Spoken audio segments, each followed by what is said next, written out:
we're going to try to hear from the panelists is whether the challenges that the macro challenges that we are seeing in Africa is affecting, the work that they are doing in the project development cycle.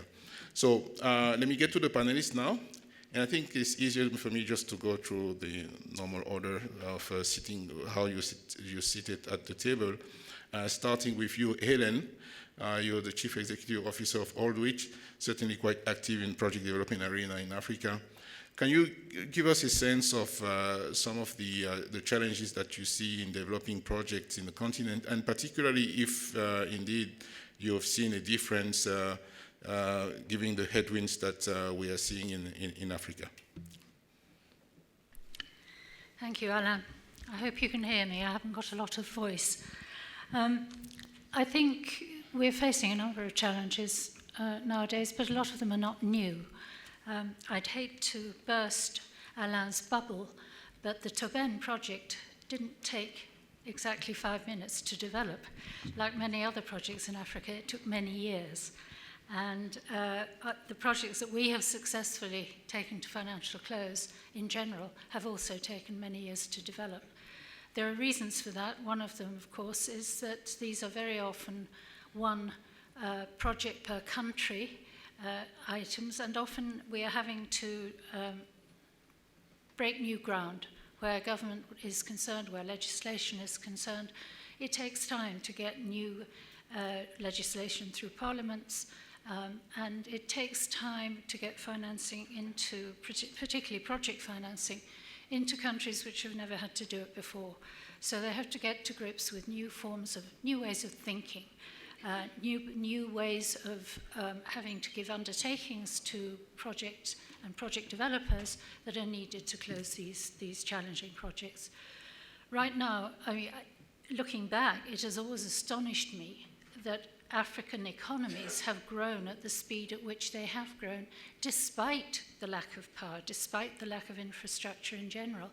They've still seen growth in 4, 5, 6%. It is slowing down a bit. There are a number of reasons for that. Of course, the oil price is a big challenge that we're facing today, which means that Africa currently does not manufacture power generation equipment. So the power generation equipment we buy has to be paid in dollars bought from abroad or other convertible currency. And the availability of currency today, with the problem with the oil price, or the fall in the oil price, is quite a challenge for many projects going forward. You mentioned Tanzania. I can't be too indiscreet, but it is true that we have been ploughing away at a project in Tanzania for probably 6 years. We do not yet have a PPA. That is down in part to, I think, an inherent suspicion of the private power developer and the profit motive. I think a lot of governments are wary of that. They think that we might be taking too much money out. We will take out what we need in order to survive and build the next project. And we will also, unlike some of our friends and competitors, if that's a word I can use in this context, we will negotiate with the government on an open book basis so that they can see what our profit is, and they can see how the cost of the project is built up. So these things take a lot of time. And coupled with, when you're doing large projects, as we have done recently, including with IFC, when you are trying to project finance these very large projects, you often find that each individual lender will only take a small exposure because they're nervous. There's a huge perception of risk in Africa that I think is misplaced, but it is there. So they will only take a small slug. So in our last 2 projects, which admittedly were very large, on one of them we had 15 lenders, and on the other we had 17.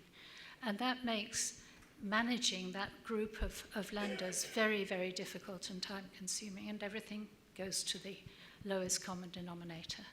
So I think I've exceeded my 5 minutes. I'll stop there. Thank you, Helen.